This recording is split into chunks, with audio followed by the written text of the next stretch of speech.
10वीं पुतली प्रभावती ने जो कथा सुनाई वह इस प्रकार है। एक बार राजा विक्रमादित्य शिकार खेलते खेलते अपने सैनिकों की टोली से काफी आगे निकलकर जंगल में भटक गए।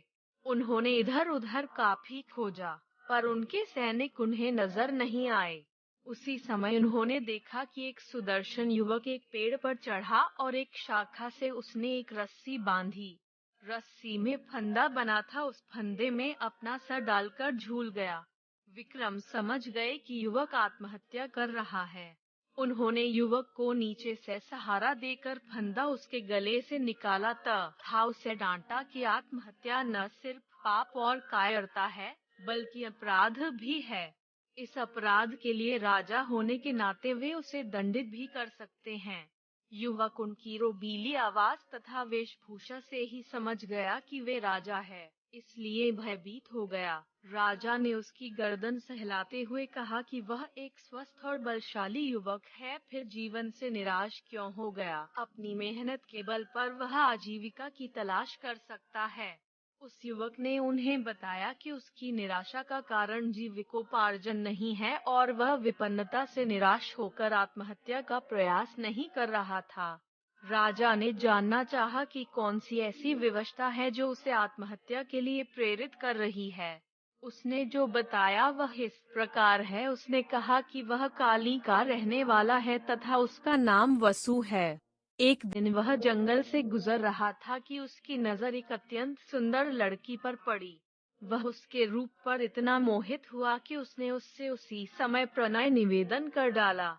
उसके प्रस्ताव पर लड़की हंस पड़ी और उसने उसे बताया कि वह किसी से प्रेम नहीं कर सकती क्योंकि उसके भाग्य में यही बंधा है। दरअसल वह एक अभागी राजकुमारी है जिसका जन्म ऐसे नक्षत्र में हुआ कि उसका पिता ही उसे कभी नहीं देख सकता। अगर उसके पिता ने उसे देखा तो तत्क्षण उसकी मृत्यु हो जाएगी। उसके जन्मते ही उसके पिता ने नगर से दूर एक सन्यासी की कुटिया में भेज दिया और उसका पालन पोषण उसी कुटिया में हुआ। उसका विवाह भी उसी युवक से संभव है जो असंभव को संभव करके दिखा दे। उस युवक को खौलते तेल के कड़ाह में कूदकर जिंदा निकलकर दिखाना होगा। उसकी बात सुनकर वसु उस कुटिया में गया जहां उसके निवास था। वहां जाने पर उसने कई अस्थि पंख देखे जो उस राजकुमारी से विवाह के प्रयास में खौलते कड़ाह के तेल में कूदकर अपनी जानों से हाथ धो बैठे थे। वसु की हिम्मत जवाब दे गई। वह निराश होकर वहां से लौट गया।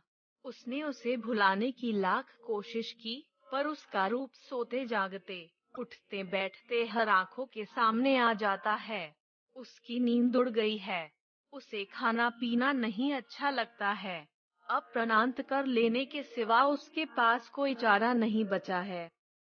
विक्रम ने उसे समझाना चाहा कि उस राजकुमारी को पाना सचमुच असंभव है, इसलिए वह उसे भूलकर किसी और को जीवन संगिनी बना ले, लेकिन युवक नहीं माना। उसने कहा कि विक्रम ने उसे व्यर्थ ही बचाया। उन्होंने उसे मर जाने दिया होता तो अच्छा होता। विक्रम ने उससे कहा कि आत्महत्या पाप है और यह पाप अपने सामने वह नहीं होता देख सकते थे। उन्होंने उसे वचन दिया कि वे राजकुमारी से उसका विवाह कराने का हर संभव प्रयास करेंगे। फिर उन्होंने मां काली द्वारा प्रदत्त दोनों बेतालों का स्मरण किया।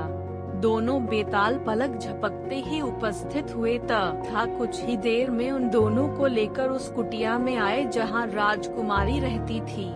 वह बस कहने को कुटिया थी। राजकुमारी की सारी सुविधाओं का ख्याल रखा गया था। नौकर चाकर थे। राजकुमारी का मन लगाने के लिए सखी सहोलियां थीं। तपस्वी से मिलकर विक्रमादित्य ने वसु के लिए राजकुमारी का हाथ मांगा। तपस्वी ने राजा विक्रमादित्य का परिचय पाकर कहा कि अपने प्राण वह राजा को सरलता से अर्पित कर सकता है, पर राजकुमारी का हाथ उसी युवक को देगा जो खौलते तेल से सकुशल निकल आए। तो किसी अन्य के लिए राजकुमारी का हाथ मांग सकता है या नहीं? इस पर तपस्वी ने कहा कि बस यह शर्त पूरी होनी चाहिए। वह अपने लिए हाथ मांग रहा है या किसी अन्य के लिए, यह बात मायने नहीं रखती है। उसने राजा को विश्वास दिलाने की कोशिश की कि इस राजकुमारी को कुंवारी ही रहना पड़ेगा। जब विक्रम ने उसे बताया कि वे खुद ही इस युवक के हेतु कड़ाह में कूदने को तैयार हैं, तो तपस्वी का मुंह विस्मय से खुला रह गया। वे बात ही कर रहे थे कि राजकुमारी अपनी सहेलियों के साथ वहां आई। वह सचमुच अप्सराओं से भी ज्यादा सुंदर थी। अगर युवकों ने खौलते कड़ाह में कूदकर प्राण गंवाए तो कोई गलत काम नहीं किया। विक्रम ने तपस्वी से कहकर कड़ाह भर तेल की व्यवस्था करवाई। जब तेल एकदम खौलने लगा तो मां काली को स्मरण कर विक्रम तेल में कूद गए।